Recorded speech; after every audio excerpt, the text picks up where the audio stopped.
Bonjour, bienvenue à cette conférence de presse du regroupement Pétapin, plus particulièrement des représentants du regroupement Pétapin qui participent à la 17e session du mécanisme d'experts de l'ONU sur les droits des peuples autochtones, chef Gilbert Dominique de Mastoyache et Nicolas Wapistan, coordonnateur aux négociations au Conseil des Inuits de Nutashquan. Alors, nous allons débuter par une déclaration du chef Dominique, suivie d'une déclaration de M. Wapistan et par la suite une période de questions pour les médias qui nous suivent en ligne sur Facebook Live sur la page du regroupement Pétapin. Alors, sans plus tarder, je cède la parole au chef Dominique. Alors, Kwei, Notem Etchek, merci d'être là avec nous. Nous avons convenu, le regroupement Pétapin, nos trois communautés, de prendre part aux travaux de la 17e session des experts, du groupe d'experts, si l'on veut, là, en lien avec l'évolution de la Déclaration des peuples autochtones adoptée par les Nations Unies il y a déjà là, plusieurs années.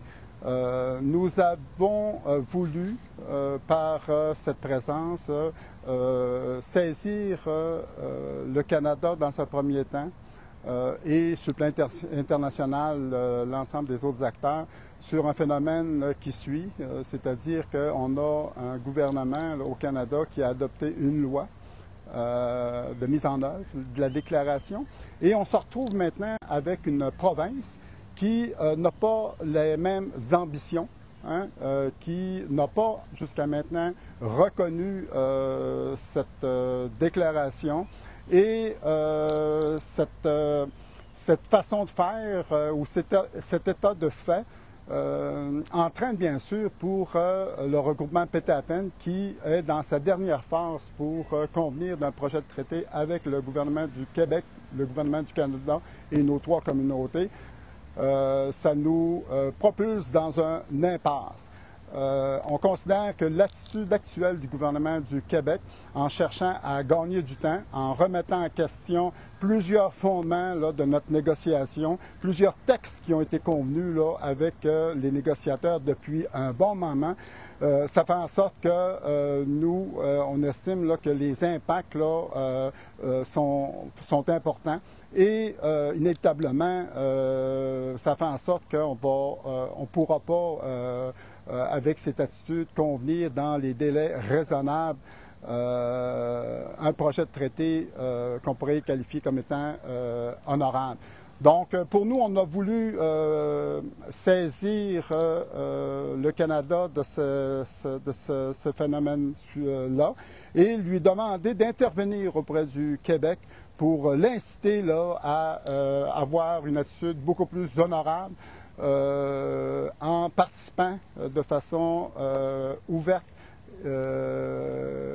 ayant une attitude qu'on peut qualifier comme étant là, honorable dans le processus de négociation. Donc, on a voulu bien sûr interpeller là, le gouvernement du Canada, mais on espère bien sûr là, pouvoir atteindre le gouvernement du Québec et souhaiter honnêtement un changement d'attitude. Et espérer, je pense, qu'il pourrait faire dénouer les choses rapidement, une rencontre avec le premier ministre Legault dans les prochaines semaines. Merci, chef Dominique. Monsieur Wapistan.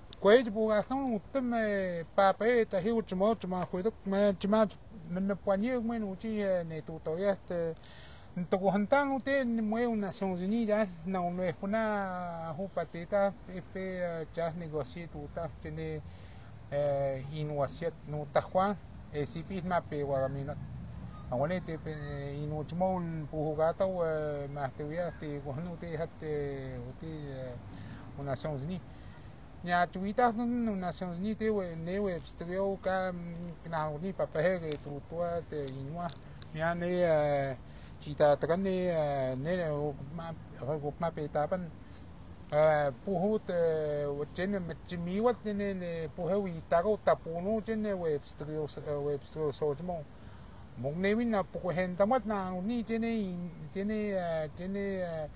o hentranu che o tao so mo ga mi hi ji ya pe wan we ha po tu te na ni no le a hat ne no lo ko ma pe ta ban a ta de me te we to han tan me no ji ta ya tu te Nations Unies ji pantalla te mun ji to wan pe na tu ni ban ke no chmo pe wa ga mi menu no chi ga ji apta ji han pani ban nstoa chagaste ne no wiata te no web storia te pani ga china no te hinot on pantawan no te mu no ta juan no CP hinot mak pe wa ga mi no balen ji min ji to yamun.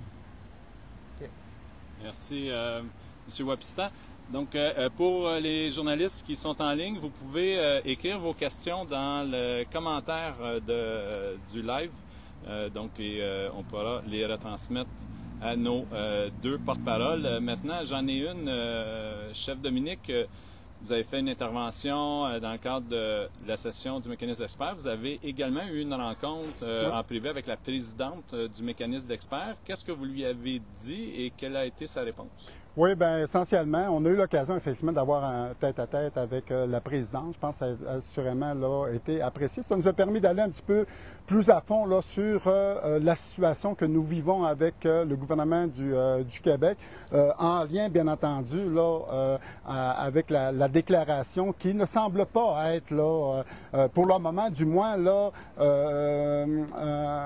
une intention du gouvernement du Québec là, à mettre en œuvre aussi, comme le Canada, cette déclaration. Donc, on se retrouve avec un pays, le Canada, qui a développé une loi, qui est en processus de mise en œuvre, et on se retrouve bien sûr avec une province là, qui n'a pas les mêmes ambitions. Donc, pour nous, notre regroupement, Pétapen, nos communautés, on est préjudicié bien sûr là, par cette attitude, cette volonté là, de ne pas aller plus loin au niveau de la déclaration, de ne pas la mettre en œuvre. Pourtant, on aurait une belle occasion, je pense, de démontrer qu'avec une nation comme la nôtre, nos trois communautés, et bien entendu, là, le gouvernement du Québec, le gouvernement du Canada, attaché bien sûr, là, enfin, là, nos droits, de convenir de nos droits ancestraux et le petit aborigène dans un traité. Moi, je pense que ça serait probablement la plus belle démonstration là, que le gouvernement du Québec s'est engagé pleinement dans un processus de mise en œuvre de cette déclaration.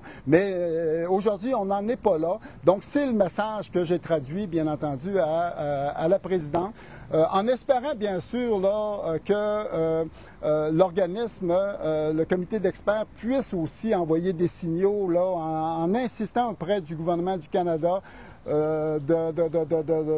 de pouvoir, à leur niveau, insister auprès du gouvernement du Québec là, à emboîter le pas et entamer un réel exercice de reconnaissance des droits ancestraux, y compris le titre aborigène des Premières Nations, au Québec, bien entendu, et à faire en sorte qu'ils puissent adopter à leur tour cette déclaration.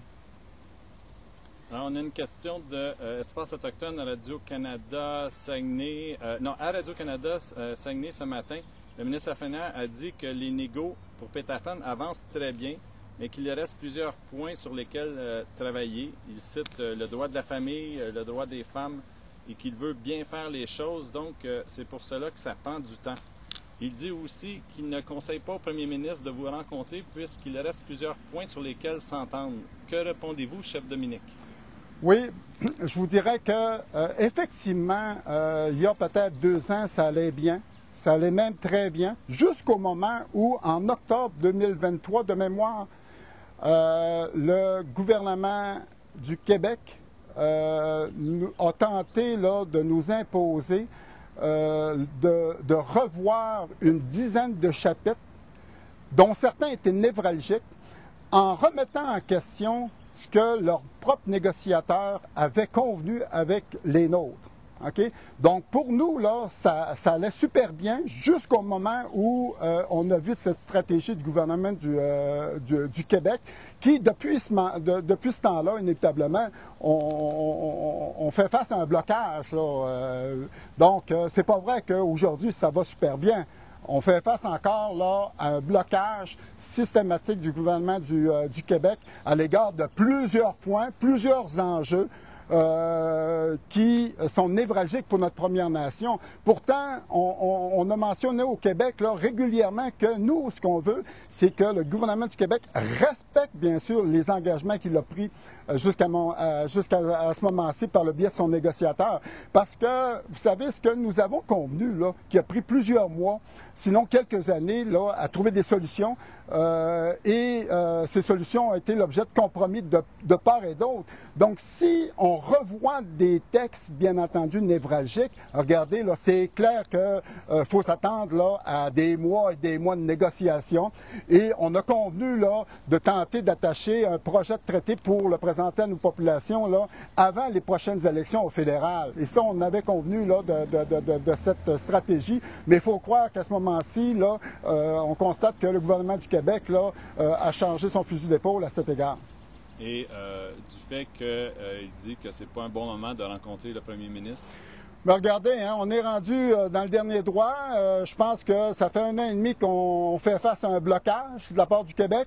Regardez, là, je ne sais pas là, s'il y a un autre meilleur moment que celui-là. Je pense qu'à ce moment-ci, une rencontre avec M. Legault, je suis convaincu là, que ça nous permettrait là, de dénouer là, certaines impasses et effectivement là, de conclure là, un arrangement honorable entre nos sociétés, entre nos nations. Autre question. Que voulez-vous dire vous aimeriez que le Canada intervienne auprès du Québec à propos des négociations? Parce qu'on souhaiterait bien sûr, dans l'esprit de la déclaration des peuples autochtones adoptée par l'ONU, où les pays, bien entendu, se sont engagés hein, à mettre en œuvre cette déclaration-là. Le gouvernement du Québec, lui, a assumé sa responsabilité, a développé une loi de mise en œuvre.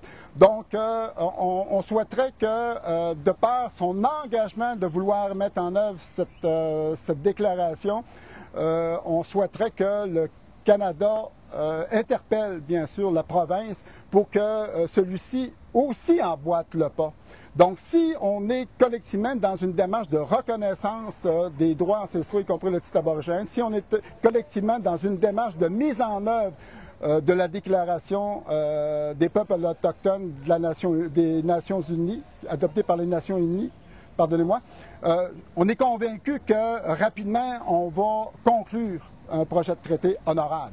Quand vous avez fait votre déclaration au mécanisme d'experts, est-ce qu'il y avait des représentants du Canada et quelle a été leur réaction? Oui, rapidement, les représentants du Canada, on a eu l'occasion de les rencontrer et spontanément, là, ils ont eu le réflexe là, de transmettre cette demande à leurs autorités. Donc, et ça semblait positif. Donc, ils ont bien reçu le message et on va espérer que le Canada puisse jouer un rôle pour tenter d'influencer positivement le gouvernement du Québec là, dans cette démarche importante comme société, là, de faire en sorte qu'on puisse adopter cette déclaration. Au sujet des négociations, diriez-vous qu'elles sont au point mort actuellement? Actuellement, il y a des échanges, bien entendu. Hein? On a convenu, là, il n'y a pas si longtemps, un échéancier qui était là, au 30 juin. Je vous dirais là, que l'attitude du Québec, son approche, a fait en sorte qu'au 30 juin, on n'a pas eu les avancées nécessaires. On n'a pas eu les avancées là, espérées. On est encore dans une négociation là, dite là, d'arène de boxe où c'est difficile de s'entendre là, dans une démarche de cette façon-là. Moi, je pense que ce qu'il faut là, présentement, c'est s'élever au-dessus des enjeux très locaux, de pouvoir, bien entendu, là, prendre nos distances par rapport à l'ensemble du projet de traité. Puis je pense que ce que nos négociateurs ont travaillé jusqu'à maintenant, il y a un consensus derrière ces enjeux-là. Et moi, je pense que les ministres actuels, ainsi que le premier ministre, devrait faire confiance là, à cet exercice consensuel et nous permettre là, de finaliser la dernière partie de nos négociations qui principalement est liée avec le deal économique. Le journal Nord-Côtier demande de quoi traitent les chapitres du traité Pétapen que le gouvernement du Québec a modifié en octobre 2023. Bon, de mémoire, je ne pourrais pas là, répondre à l'ensemble de la dizaine de chapitres qui ont été, bien sûr, remis en question. On convient qu'il y avait des propositions qui n'étaient pas nécessairement très névralgiques, mais c'est une question de principe.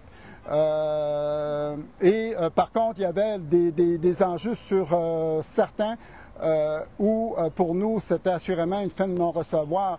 Quand on tente, là, de certaines façons, de venir porter, là, par exemple, à la définition là, de notre mode de vie, dans notre langue, c'est Inuaitan, et par différents moyens, on tente de venir atténuer la portée de ce droit-là, de ce que nous sommes, pour nous, c'est inacceptable. Donc, il y a des enjeux de cette nature, pour nous, qui étaient là, incompatibles là, avec l'esprit de discussion que nous avions là jusqu'à maintenant avec le gouvernement du Québec et le gouvernement fédéral. Donc, c'est clair que les intentions du Québec, sa stratégie, fait en sorte de créer un blocage à ce moment-ci. Alors, quelles sont les prochaines étapes? Déblocage? S'il n'y a pas de déblocage, qu'est-ce que vous faites? Bien, regardez, pour nous, c'est clair que on avait convenu de part et d'autre d'une stratégie en matière d'échéancier, c'est qu'on voulait là, faire en sorte qu'on termine l'exercice de négociation et qu'on permette à nos négociateurs de le paraffer pour, en quelque sorte, figer le texte du traité avant les prochaines élections au fédéral. Okay? Parce qu'on sait pertinemment qu'un nouveau gouvernement au fédéral pourrait, bien entendu, balayer du revers de la main l'ensemble des acquis que nous avons eus jusqu'à maintenant. Donc, pour nous, c'est clair que, considérant que le gouvernement du Québec a jusqu'à maintenant une autre approche, remet en question, bien sûr, là, des fondements même de nos textes de traités déjà convenus. Donc, c'est clair qu'on interpelle le gouvernement fédéral pour trouver des solutions afin d'au moins de tenter de protéger nos acquis, là, nos avancées avec le gouvernement fédéral. Donc moi, je suis convaincu que le gouvernement fédéral va accepter pleinement là, de travailler à trouver des solutions pour finalement reconnaître là, les droits de nos Premières Nations. Autre question concernant les populations locales des 3 Premières Nations. Ouais. Il y a des demandes d'avoir accès au projet de traité, au texte. Qu'en est-il? Oui, ben c'était assurément nos intentions. On a développé là, des outils d'information là, permettant de mieux présenter là, dans un langage là, où l'ensemble de notre population pourront se faire une meilleure idée parce qu'on convient là, que le projet de traité, c'est un langage très juridique, donc on s'y perd, même nous, là, regardez, là, c'est pas évident là, de bien saisir l'ensemble de la portée à ce niveau-là. Donc c'est clair qu'on a développé des outils à ce moment-ci, dans ce sens-là. Et notre intention, c'est, puis notre engagement, plus qu'une intention, notre engagement, c'était bien sûr là, de pouvoir soumettre l'ensemble des textes en projet convenus avec le fédéral et le Québec. Mais vous comprendrez qu'à ce moment-ci, on a un gouvernement là, provincial qui finalement remet en question une dizaine de chapitres. Donc, inévitablement, là, ça fera en sorte de soumettre un projet là, qui pourrait là peut-être changer ou qui pourrait ne pas là être là soumis en information ou en consultation avec la population. Mais on a un engagement ferme là, c'est de pouvoir là être le plus transparent possible. On va regarder là si on est en mesure rapidement là par exemple de soumettre là des informations plus pertinentes, plus détaillées à l'égard de la relation là que nous avons avec le gouvernement du du Canada, considérant que pour eux, ça a été, bien sûr, un exercice complété au 31 mars 2023. Merci. Je n'ai pas d'autres questions. Est-ce qu'il y a d'autres questions des médias? Moi, je dirais peut-être un mot en Innu. Oui, donc s'il n'y a pas d'autres questions, donc je vais laisser chacun un mot de conclusion, puis on va compléter, terminer la conférence de presse. Moi, nous, Nations Unies, nous, sur le mécanisme d'expert, nous, miam to ko pano jeji na chui tagan ne na chui taro jeni no chmot ote mwe ne chkat na mwe pen pan mwe no che mo pu chuan na te pa ha ku pan mwe yem na ne project ke bu jo ji si ho na ne project te ja ni wa pa ja pu chuan he chuan ja ni pu ne pani ban ja pa yo na ma pu pe pu ne pan ne négociation je no négociata na chkat tu sa Walau cuma pani ban menat tekwani pai utara ji na hatu makai ji ko kue cuma ni na di not au ji punah wanu ne na Chicago ne ro ma peta pan ma je ne sti di no set no ta kwan ne sibi mama pe wa menat ne no ji ha pu te hi no ji men pani ko ji panta te pe o ti no asiwa concerné mi atin gawit ma to ne sti hi no set chupo ga non pa pa ta hi cuma men pani que